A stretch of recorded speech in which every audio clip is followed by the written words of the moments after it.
پھر آخر فرشتوں کے لیے قوت اور درجہ کی بجائے اجناح یعنی بازو پر کے لفظ استعمال کرنے کی کیا ضرورت تھی؟ علاوہ ازیں چڑیا کے بھی 2 پر ہوتے ہیں اور چیل کے بھی، لیکن ان دونوں کے 2 پر ہونے کے باوجود قوت میں بڑا فرق ہے، اور مختلف مدارج کا معاملہ تو پرویز صاحب ہی بہتر جانتے ہیں۔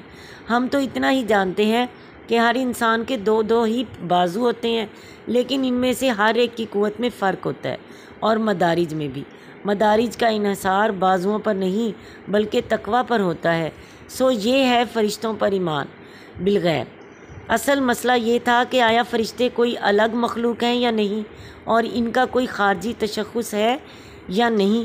چونکہ یہ مسئلہ مافوق العادت سپر نیچرل ہے، اس لیے آپ کو ہر مقام پر تاویلات کرنا پڑی، لہٰذا ان کا نہ ایمان بالغیب سے کوئی تعلق ہے اور نہ قرآن کے واضح ارشادات ہیں، اور جس حالت میں وہ تھے انہیں وہاں سے نکلوا کر ہی دم لیا۔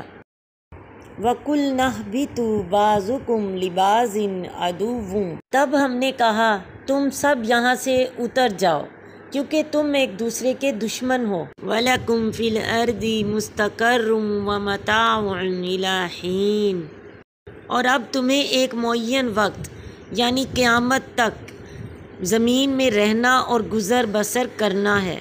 بیان سے یہ بات واضح ہو جاتی ہے کہ شیطان یعنی ابلیس نے جو آدم علیہ السلام کا پہلے دن سے ہی رقیب اور دشمن بن گیا تھا، آدم کو گمراہ کرنے اور اللہ کی نافرمانی پر آمادہ کرنے کے لیے کیا کچھ نہ کیا ہوگا۔ شیطان وسوسے ڈالتا رہا اور سیدنا آدم علیہ السلام بچتے ہی رہے۔ آخر ایک مدت گزرنے کے بعد شیطان نے آدم علیہ السلام کو کئی طرح کے سبز باغ دکھا کر اسے اپنے دامن تصویر میں پھانس ہی لیا۔ اس لیے آدم علیہ السلام سے کہا، اللہ کی قسم میں تمہارا خیر خواہ ہوں، اور جس درخت سے تم بچ رہے ہو اسے کھاؤ گے تو ہمیشہ ہمیشہ کے لیے جنت میں رہو گے اور اللہ کے مقرب بن جاؤ گے۔ سیدنا آدم علیہ السلام اس کے فریب میں آ گئے، درخت کے پھل کو کھایا تو فوراً جنتی لباس چھن گیا اور جنت کے پتوں سے اپنے بدن کو ڈھانپنے لگے، اور فوراً انہیں اپنی غلطی کا احساس ہو گیا۔ ضمناً یہ بحث بھی نکلی کہ انبیاء سے خطا سرزد ہو سکتی ہے یا نہیں۔ اس ضمن میں اللہ تعالیٰ فرماتے ہیں، وَنَسِیَ آدَمُ وَلَمْ نَجِدْ لَهُ عَزْمًا، آدم علیہ السلام مدت مدید گزرنے کی وجہ سے اللہ تعالیٰ کے عہد کو بھول گئے تھے، اور ہم نے اس میں نافرمانی کا ارادہ نہیں پایا۔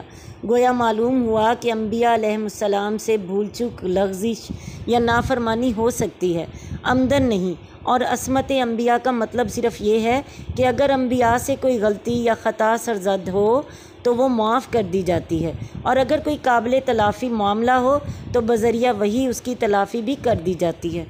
شیطان کے روز اول سے انسان کا دشمن ہونے کی وجہ واضح ہو چکی ہے، لہٰذا انسان اگر شیطان کو فی الواقع دشمن سمجھے گا تو تب ہی اس کی نجات کی توقع ہو سکتی ہے، اور بغض و عداوت کا مقام دنیا تو ہو سکتا ہے، جنت نہیں ہو سکتی، لہٰذا سب کو جنت سے نکالا اور دنیا میں چلے جانے کا حکم دے دیا گیا۔